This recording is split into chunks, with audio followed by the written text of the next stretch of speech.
Conspiracy theories have always sparked curiosity, distrust, and sometimes fear. But did you know that these same topics have been prevalent in music for decades? And some of your favorite artists have made it known, bringing the limelight to theories that may seem mysterious or shocking.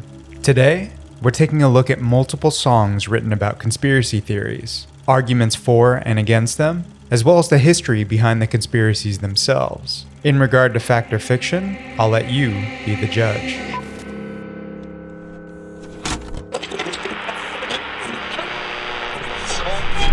Korn, Illuminati.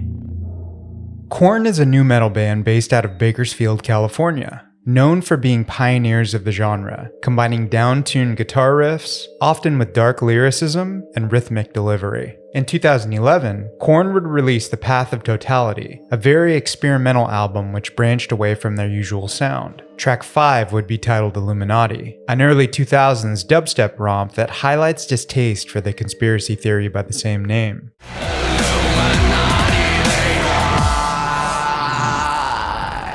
Jonathan Davis, lead singer of Korn, expresses his hatred for corrupt governments and those that seek to control, disregarding the interests of the people.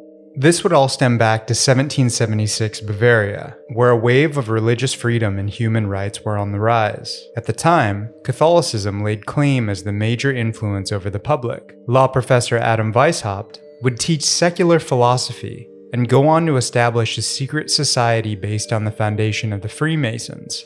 This society sought to spread knowledge about the pitfalls of the established church, calling itself Illuminati. Illuminati meaning people who possess special enlightenment or knowledge. Weishaupt, also being a member of the Freemasons, recruited members for the Illuminati amongst the Freemason ranks, and spread their influence throughout multiple chapters. During this time, the American Revolution was underway, where Thomas Jefferson, primary author of the Declaration of Independence, would cite Weishaupt as inspiration for rebellion against imposing British rule. As many members of the Illuminati and Freemasons were high-class members of society, the Bavarian government sought to track its members, ultimately banning all secret societies in 1784. This led to records being seized, Weishaupt being exiled, and the disbanding of the Bavarian Illuminati in 1793. Despite its dismantling, this wouldn't be the last reference of the Illuminati within history. During the French Revolution, 10 years later, conservative authors claim that the Illuminati were the main proponent in overthrowing the established French monarchy, leading to the concept known as New World Order, a theory claiming that a cabal of global elite is secretly behind the scenes. They determine the direction of various governments, ultimately with the goal of establishing a single world government for complete control. The notion that a small group of elites have the ability to control the complex systems of world governments and economies is largely not probable, as even public organizations, such as the UN, with 193 represented state members cannot achieve agreeable cohesion. Therefore, the theory of a global government or global agreement would most certainly result in categorical failure. So what do you believe? Is the existence of a cabal global elite pulling the strings real, or just a myth propelled via conspiracy?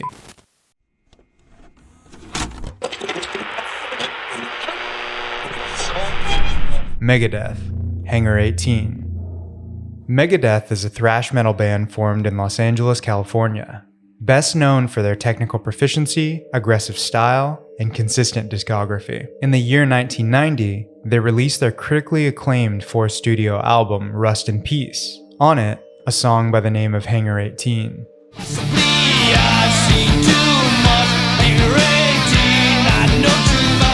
Hangar 18's lyrics cite the conspiracy by the same name. Hangar 18 is the name given to a building in Wright-Patterson Air Force Base, near Dayton, Ohio, which allegedly housed alien bodies and their damaged spacecraft. Wright-Patterson is home to the Air Material Command, responsible for inspecting recovered aircraft hardware. In 1947, U.S. Air Force General and former Chief of Staff Nathan Twining issued a memo regarding the military observation and confirmation of flying discs, writing, "The phenomenon reported is something real and not visionary or fictitious." Twining then recommended doing further research if any materials could be recovered. In 1952, the Air Technical Intelligence Center at Wright-Patterson established Project Blue Book, finding zero evidence of alien spacecraft in its 17 years of existence. The perception of zero findings has been criticized, many believing that Project Blue Book could have been a cover-up to quell public interest in UFOs.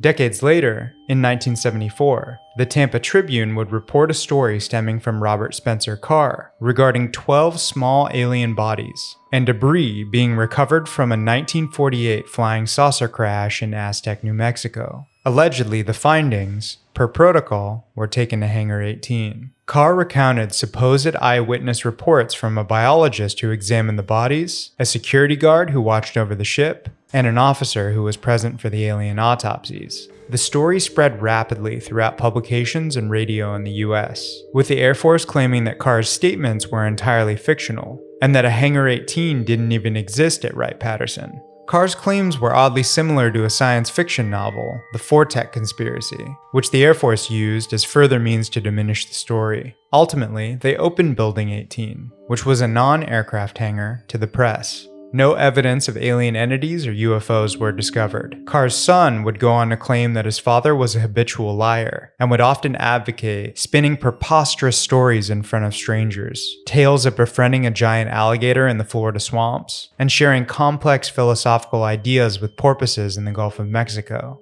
Although the existence of alien life forms is a highly contentious topic today, do you believe that there is truth to Carr's claims?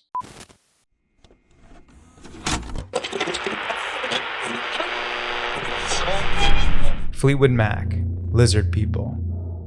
Fleetwood Mac is a pop, rock, and blues hybrid band originally formed in London, England. Known for having strong musicianship, lyricism, emotional depth, and an enduring appeal over 5 decades. The band would prepare their 15th studio album, Behind the Mask, in 1990. Before its release, Fleetwood Mac would reveal their single, In the Back of My Mind, its B-side being a track titled Lizard People. This is a spoken word piece written by Fleetwood Mac's drummer, Mick Fleetwood. But lizard people have no need to fear. They are above, beyond, and totally elsewhere. Yeah, but lizard people. Caught in the 5th dimension. These lyrics relate to the conspiracy theory of reptilians, popularized by former footballer, sports broadcaster, and conspiracy theorist David Icke. Icke advocates for the existence of a shape-shifting reptilian alien race who seeks to control the Earth. They adopt human forms, infiltrate societies, and gain political power within various systems of world government. In 1998, Icke produced a book called The Biggest Secret, where 2 individuals he interviewed claimed that the British royal family were not in fact human, but lizard people. Icke attests that many of the world's ancient and modern leaders are related to reptilians, citing people like the Rothschilds, Clintons, and the Bush family having roots in their race.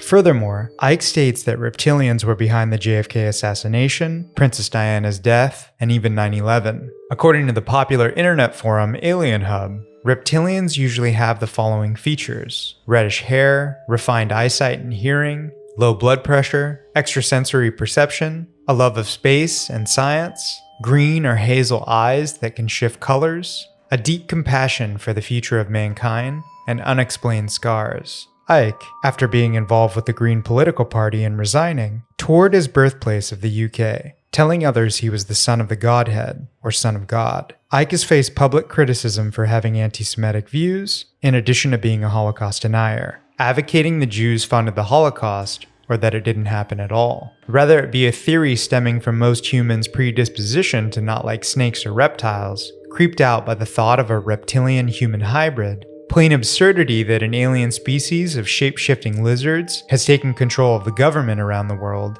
or maybe a semblance of truth behind the cause of corruption in the government. The fact still stands. Mick Fleetwood, in agreement with the performing Fleetwood Mac, would openly produce and release a song about lizard people.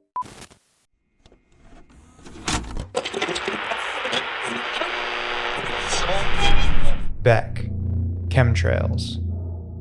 Beck is an experiment with alternative rock based out of Los Angeles, California. Best known for his eclectic and genre-bending music, Beck combines elements of blues, funk, hip-hop, country, and various other genres into an alternative umbrella. On his 11th studio album, 2008's Modern Guild, Beck released a song titled Chemtrails. I can't believe what we've seen outside.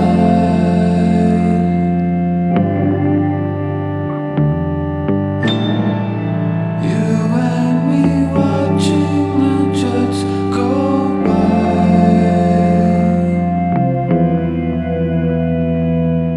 This song loosely touches on the conspiracy theory of the same name. Chemtrails are one of the most popular conspiracy theories, stating that condensation trails left in the sky from aircraft are in fact chemical agents designed to be spread for an evil intent, not yet revealed to the public. It is theorized that this chemical spread could be for modifying weather, psychological manipulation, population control, or chemical warfare to cause issues such as respiratory illness. The scientific occurrence is normally known as a contrail, which consists primarily of water that condensed into ice crystals from aircraft engine exhaust, causing immediate atmospheric change in the air. This leaves behind a trail of condensed water. Chemtrails are said to linger much longer in the sky due to their chemical composition. Claims began to circulate in the mid-90s, following a 1996 report on the US Air Force utilizing strategic weather modifications as means of a future system. The report was published at a time when a system like this did not reflect current military policy,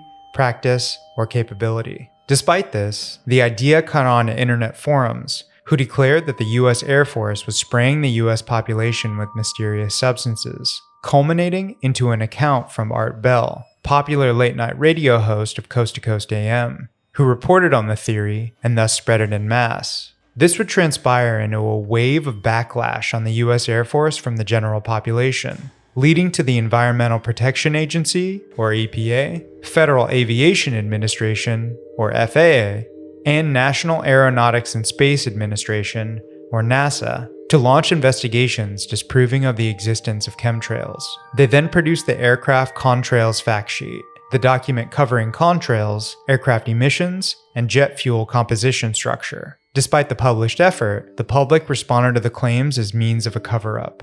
Former National Security Agency or NSA employee and whistleblower Edward Snowden was interviewed on the topic, stating that he had searched through countless data networks for the US government, but could not find any information on chemtrails. In an interview for CNN in 2019, Snowden stated, "In case you were wondering, yes, man really did land on the moon, climate change is real, and chemtrails are not a thing." Alleged reports, hoaxes, and incidents of chemtrails have sprung up on social media and news media throughout the last 2 decades, leading to a deepening public mistrust in certain groups of the US government. It raises the question, is the government doing things to hurt the population in plain sight, or is it just some elaborate hoax perpetuated on the internet?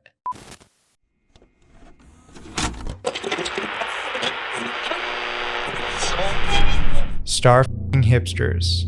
9/11 was an inside joke. Star Fucking Hipsters are a punk rock 5-piece hailing out of New York City, New York. In 2008, they released their first full-length album, Until We're Dead, containing a track titled 9/11 Was an Inside Joke.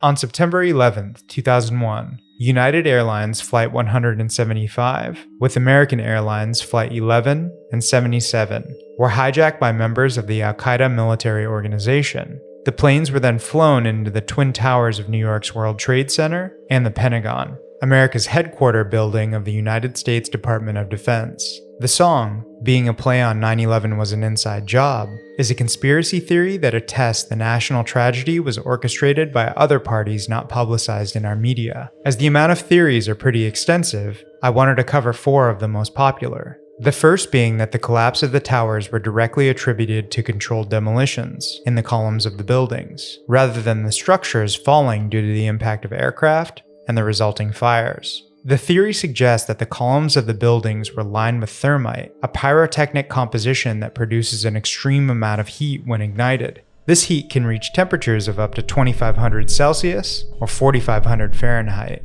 which is well above the temperature to melt a steel beam. Burning jet fuel rests below the melting point of steel, attributing to the phrase, "jet fuel can't melt steel beams." There are structural engineers who believe that it would be next to impossible for a structure of this integrity and magnitude to be brought down by the impact of a plane or fire. Additionally, advocates for the theory cite an interview of New York City Fire Department. What happened? We was in an explosion. We was in the lobby and the third explosion, the whole lobby collapsed on us. What was it like? What was it like? Horrible. It's like hell. You don't want to know. The whole building just collapsed on us inside the lobby. Is that a secondary explosion? Yes, it was. That was the planet probably? Yeah, definitely secondary explosion. Because we was inside waiting to go upstairs. And on the way upstairs, the whole fucking plane blew. And we just collapsed on everybody inside the lobby. Similar to the first tower coming down, secondary? I don't know about the first one, but I know the second one it was terrible. Then there was a third one too after that one. Those against this theory reference the Federal Emergency Management Agency report, which states that the fire within the buildings caused thermal expansion in a horizontal and outwards direction, bending and pushing against the rigid steel columns. The heat then built pressure that did not have an outlet for expansion, causing a progressive collapse of the floors and a chain reaction to subsequent floors moving downward. Our second theory suggests that insider trading occurred before the attacks happened, with select Wall Street stock traders having insider knowledge about the events associated with 9/11. They then would use this to manipulate the market to their favor via put options. The Chicago Stock Exchange did report that a large mass of put options were established on United and American Airlines stock the week before the attacks occurred. A put option allows the stockholder the right to sell a stock asset at a specified price, regardless of its current value. Traders usually utilize a put option when they suspect that the future of a stock will significantly decrease in value. This net investors profits of at least $5 million after the September 11th attacks. Due to seeing a correlation in patterns, the Security and Exchange Commission, along with the FBI, investigated the claims, to which no evidence or linking to terrorist organizations were found. The third theory states that news outlets knew of the events that would occur, and therefore could report on the events from a script. This theory became popularized due to the BBC reporter Jane Stanley, on location in New York, reporting that Building 7 of the World Trade Center had collapsed 26 minutes before it actually did. Interestingly enough, the building itself was intact and standing behind Stanley in the shot during the report. Shortly after airing, the building fell, leading to many speculating that news organizations had prior knowledge. Richard Porter, controller of BBC Global News Division, responded to these claims by stating, "We're not part of a conspiracy. Nobody told us what to say or do on September 11th. We didn't get told in advance that buildings were going to fall down. We didn't receive press releases or scripts in advance of events happening." Porter attests that this was human error, with people being in disarray as events transpired, and sources making mistakes of misreporting among the events. Our fourth and final theory encompasses the ones mentioned prior, as well as the title of the song, suggesting that the events, chaos, and attacks associated with 9/11 were authorized and overseen by the US government as a false flag operation.